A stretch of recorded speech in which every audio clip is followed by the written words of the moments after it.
Hola a todos. En esta ocasión, en el contexto del precongreso, del marco del precongreso, vamos a hablar de ECMO postcardiotomía. Estaremos entrevistando para ello al doctor Nicolás Brosi. Nicolás es un cirujano cardiovascular argentino especializado en trasplante y ahora está a cargo como director del sistema de asistencia circulatoria en Cleveland Clinic, Florida.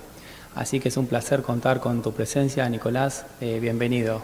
¿Me escuchás?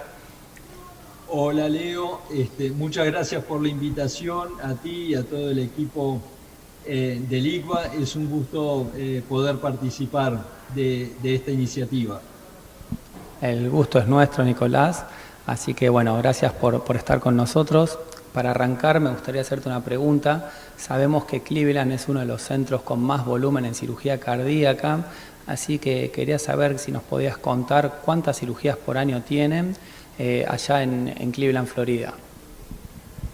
Eh, el servicio de Cleveland Clinic Florida fue evolucionando en los últimos 15 años y se fue consolidando en los últimos 5 años. Actualmente consiste de un sistema de 5 hospitales que realizan, en el cual 3 de ellos realizan cirugía cardíaca con un volumen de aproximadamente 1000 cirugías por año. Bien. Es un gran número. Imagino que con ese volumen deben tener bajo gastos cardíacos y bueno, un poco queríamos saber en qué paciente piensan en un ECMO cuando estamos ante la presencia de un shock cardiogénico refractario y cuál es el timing de implante del dispositivo. Con respecto a las indicaciones de ECMO en shock postcardiotomía, entendiendo que la incidencia está alrededor del 1% de las cirugías cardíacas, aproximadamente un 40% de los pacientes requieren asistencia venoarterial con ECMO por falla para salir de bomba, mientras que un 50% por desarrollo progresivo de falla cardíaca luego de haber salido de bomba, haya sido que hayan pasado por un balón, etc. El otro 10% son pacientes que desarrollan por ahí un compromiso más que nada pulmonar, pero que puede afectar también la función del ventrículo derecho, etc. Entonces, se los pone en ECMO venoarterial como para tratar de estabilizarlos. Hay muchos factores que tenemos que tener presente al momento de tomar la decisión, que no es solo la falla en sí, sino la edad del paciente, las comorbilidades, la situación previa a la cirugía, el contexto de la cirugía en sí y los potenciales mecanismos que han liderado a falla cardíaca, que si es pobre protección miocárdica, si es compromiso de otros órganos, si es compromiso miocárdico por oclusión coronaria, etcétera, que van a influenciar las posibilidades de este paciente de recuperarse. Y con todo eso se toma un poco la decisión de poner el paciente en bomba, en ECMO. Bien, ahora la otra pregunta, Nico, es respecto a la canulación. Sabemos que al ser pacientes que tienen esternotomía es sencillo realizar una canulación central, pero según las últimas guías tal vez la canulación periférica, como puede ser fémoro-femoral, es una opción. ¿Cuál crees vos que es la mejor canulación para estos pacientes postcardiotomía? Creo que esa es una pregunta muy interesante. Creo que todavía no está dicha la última palabra. Naturalmente, como vos decías, podemos realizar la canulación central, que es más utilizada en el paciente que está fallando en salida de bomba y no hay manera de sacarlo de bomba y rápidamente se hace la transición al ECMO, mientras que la canulación periférica por ahí se adopta en pacientes que tal vez salieron de bomba y están en bajo gasto persistente con requerimiento progresivo de inotrópicos, o tal vez el paciente que ha tenido su cirugía por una mini esternotomía. En general es con canulación femoral, aunque ocasionalmente vamos a utilizar la vía arterial para retornar en la arteria axilar. Generalmente tenemos un graft que está suturado a la arteria axilar. Muchas veces, por ejemplo, este es el escenario de un paciente que se ha operado de una disección aórtica, por ejemplo. Como decíamos, Cada canulación tiene sus beneficios.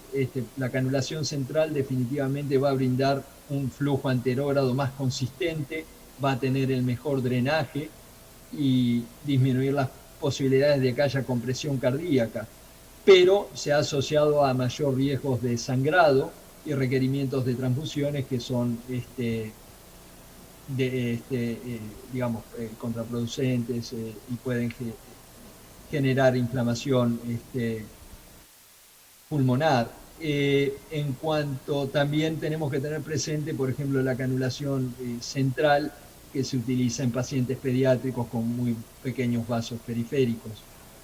La canulación periférica se utiliza en un 60-65% de los pacientes, es menos invasiva, permite cerrar el esternón consistentemente, por lo cual se ha asociado con menor riesgo de sangrado, pero por ahí el drenaje es subóptimo, las posibilidades de descomprimir el corazón y el ventrículo izquierdo en particular también es menor y se asocia con mayor tasa de complicaciones vasculares. Cuando hacemos canulación periférica tenemos que tener presente, consistentemente hemos adoptado la utilización de un catéter de reperfusión distal de la arteria femoral, y preferentemente un catéter que venga con refuerzo de anillos metálicos alrededor. Esto es un catéter de 6 French, porque estos pacientes van a estar en soporte varios días y los catéteres de hemodinamia que se utilizan más frecuentemente pueden quinquearse y uno cree que está reperfundiendo la extremidad y la extremidad puede estar comprometida. Perfecto. Hablando de descompresión del ventrículo izquierdo, sabemos que el ECMO venoarterial aumenta la poscarga del ventrículo izquierdo y muchas veces tenemos que descomprimir ese ventrículo. ¿Cuál es la mejor técnica de venting que vos consideres para estos pacientes postcardiotomía?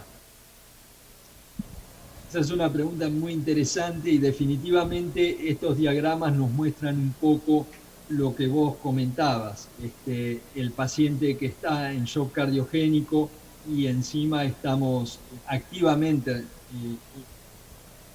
poniendo sangre en el circuito arterial, aumentamos la poscarga del ventrículo. Se han hecho estudios hemodinámicos para tratar de entender cuál sería la mejor forma de descomprimir el ventrículo izquierdo, asociando un balón de contrapulsación al ECMO, como vemos aquí, que se va a inflar en forma intermitente, o poniendo un vent en el ventrículo izquierdo, que de pronto puede descomprimir 2 litros de ese corazón, similar a lo que uno lograría, por ejemplo, con una septostomía transatrial. Actualmente lo que más se beneficia, porque se entiende que es el mejor sistema de descomprimir, es la utilización del Impella, una bomba axial transaórtica que drene efectivamente el ventrículo izquierdo. Y acá podemos ver un ejemplo de un paciente que está con ECMO periférico, ven la cánula venosa aquí, la cánula arterial no está en el pecho y hemos utilizado, está en la femoral, y hemos utilizado un Impella axilar, este es un Impella 5.5, que se coloca por la arteria axilar por un conducto y a través de la válvula aórtica podemos poner la punta dentro del ventrículo izquierdo para que drene activamente el ventrículo izquierdo. En este caso, en la medida que la función pulmonar del paciente mejora, muchas veces uno puede considerar ir destetando el ECMO venoarterial y en la medida que los pulmones son capaces de hacer un buen intercambio de gases, uno puede hacer el destete del ECMO venoarterial y continuar unos días más con el soporte, con el Impella, y después progresivamente retirarlo. Perfecto. Hablando de los tiempos, Nicolás, nosotros acá en la Argentina tenemos bastante limitación para la asistencia de larga duración, para el acceso a ese tipo de asistencia. ¿Cuánto tiempo dejan ustedes un paciente en ECMO? ¿Cuál es el tiempo máximo para un ECMO venoarterial en un shock postcardiotomía? La verdad es que nosotros, en la medida que el paciente no desarrolle una complicación mayor, por ejemplo, una hemorragia cerebral, un isquemia intestinal, una complicación irreversible, los pacientes los seguimos peleando lo más que se pueda, y justamente recientemente un paciente que nos llegó de otra institución con shock cardiogénico post reemplazo valvular mitral por acceso mini-invasivo, canulado en la femoral, etcétera, estuvo 4 semanas en soporte. Cuando uno mira, esta es la serie más reciente de casi 20 centros europeos con 800 pacientes, uno ve que la gran mayoría de los pacientes se han destetado en los primeros 10 días. Se logró destetar un 50% de los pacientes que tenían canulación periférica, un 44% de los pacientes con canulación central, pero eso no necesariamente resultó en mejoría de la sobrevida, ya que vemos que la mortalidad hospitalaria para los pacientes que tenían canulación periférica fue de 60% y aquellos que tenían canulación central de aproximadamente 70%. Perfecto. Sí, vemos que son números similares a la ELSO, ¿no? O sea que la mortalidad es alta, son pacientes complejos y creo que independientemente del tratamiento, la asistencia que hagamos, la mortalidad va a seguir siendo alta. Así que bueno, en cuestión de tiempo creo que vamos a ir terminando la entrevista. Muchísimas gracias, Nicolás, por tenerte con nosotros en el precongreso. Sabemos que tu agenda realmente es muy ocupada, así que te agradecemos nuevamente por participar en el precongreso. El agradecido soy yo, Leo. Este es un tema difícil. ECMO en sí requiere muchísima dedicación, un equipo multidisciplinario con dedicación absoluta, pero es importante hablar de estos temas, y en la medida que los vayamos analizando y que más gente se vaya involucrando, esperemos que con el tiempo los resultados puedan seguir mejorando. Totalmente, y creo que es momento de tener un registro nacional, como vemos que estás involucrado en el RADAC acá en la Argentina, para entender un poco cómo es nuestro sistema y cómo es la asistencia en nuestro país, ¿sí? Un país probablemente con poco acceso a este tipo de tecnología, pero que es fundamental, me parece, tener un registro nacional, así que felicitaciones por eso también. Creo que me alegra que lo hayas mencionado, Leo. Creo que es muy importante hacer este registro. Esta ha sido una iniciativa de varias sociedades en la Argentina, incluido el Colegio de Cirujanos Cardiovasculares, la Sociedad Argentina de Cardiología, la Confederación y el INCUCAI. Independientemente de los resultados, es importante tener la data, empezar a juntarse, a discutirlo, a analizarlo, y de vuelta, resolver estos desafíos juntos para poder sacar adelante estos pacientes. Totalmente. Bueno, muchísimas gracias, Nicolás. Te mando un saludo a la distancia. Gracias a ustedes, un abrazo grande para vos y saludos para todo el equipo del ICVA que ha hecho tan buen trabajo estos años liderando el desarrollo de la especialidad en Argentina. Muchas gracias, Nicolás. Te mando un saludo. Hasta luego. Adiós.